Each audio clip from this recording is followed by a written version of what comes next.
dont parlait David Doucan, qui est effectivement les médias, les images, la mise en perspective grâce aux journalistes. Quelle est votre réponse là-dessus ? Écoutez, déjà j'apprécie que vous reconnaissez que les gens ont perdu la confiance dans les médias. Je le constate. Voilà. Et que c'est aussi de la responsabilité des médias parce que depuis des années, il y a eu un certain nombre d'événements, de manières de présenter, de manière, voilà, des influences aussi. Moi, je l'ai dit sur plusieurs plateaux parce qu'il y a eu des violences contre des journalistes. Nous, notre mouvement a expliqué que vous savez, il faut prendre un peu de la hauteur sur la chose et comprendre le rejet vis-à-vis des médias. Il vient du fait parce que les gens, ils savent, ils se disent, tiens, ce média est détenu par tel milliardaire qui tient telle entreprise, etc. Et qu'il y a des influences, qu'il y a des lobbies, etc. Mais moi, ce que j'essaie d'expliquer aux gens, c'est qu'à chaque fois que je viens, par exemple, ici, les gens en bas qui travaillent, ils sont avec nous.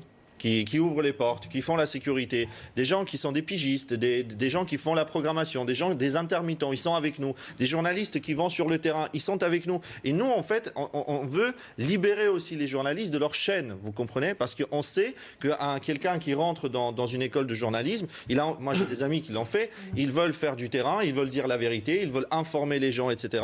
Et qu'en réalité, après, lorsqu'ils rentrent dans le métier, ils se retrouvent dans une situation...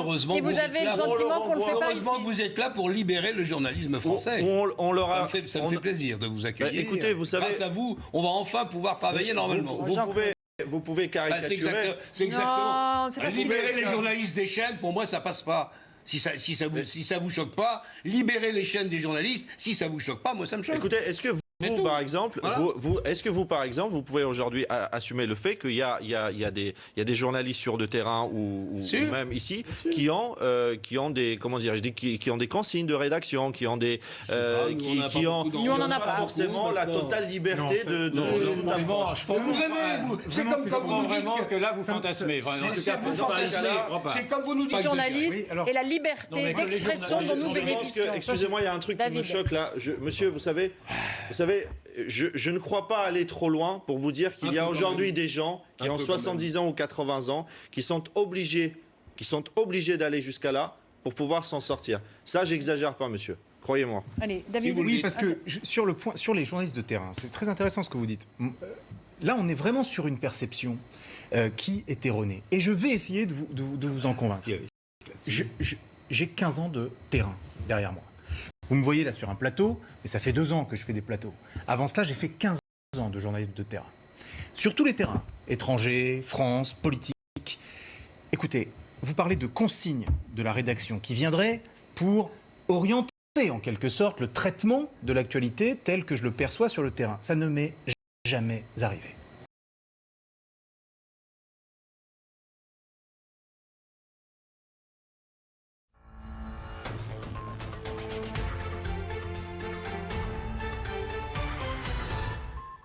Proche-Orient, un Israélien poignardé en Cisjordanie a succombé à ses blessures. L'auteur de l'attaque, un Palestinien, a été neutralisé par les tirs d'un civil israélien.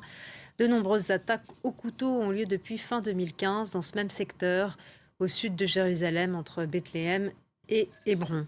Était au Proche-Orient, un Israélien poignardé en Cisjordanie a succombé à ses blessures. Au Proche-Orient, un Israélien poignardé en Cisjordanie a succombé à ses blessures, selon l'hôpital. Un Israélien est mort poignardé en Cisjordanie ce dimanche. Il habitait la colonie d'Ephrate dans le sud du territoire palestinien.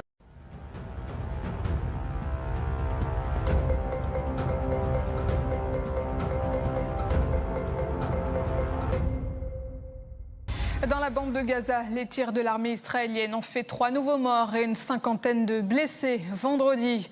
Depuis le 30 mars et la première marche du retour, les tirs de Tsahal ont fait plus de 180 morts.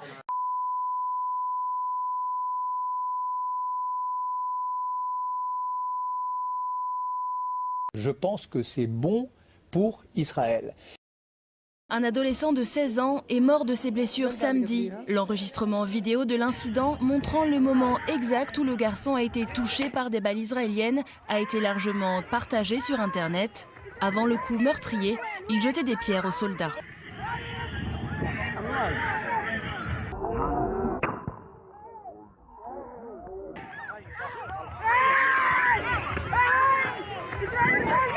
Selon la mère du garçon qui a vu les derniers instants de son fils, il n'avait aucune chance de survivre à ses blessures. Il a été atteint par une balle explosive. En voyant ses blessures, on comprenait tout de suite qu'il n'allait pas survivre. Les balles explosives ou à expansion explosent à l'impact sur le corps. Ces balles sont conçues pour causer des dommages importants qui entraînent souvent la mort. Ce genre de munitions est interdit dans les guerres modernes, comme le gaz sarin ou les mines antipersonnelles, parce qu'elles tuent les combattants de manière inhumaine.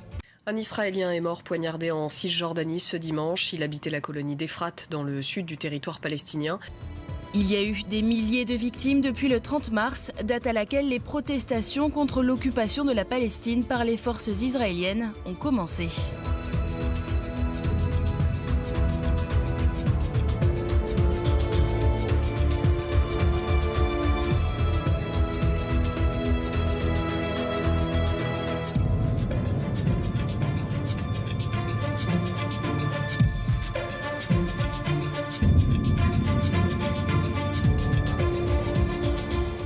Un Israélien est mort poignardé en Cisjordanie ce dimanche. Il habitait la colonie d'Ephrate dans le sud du territoire palestinien.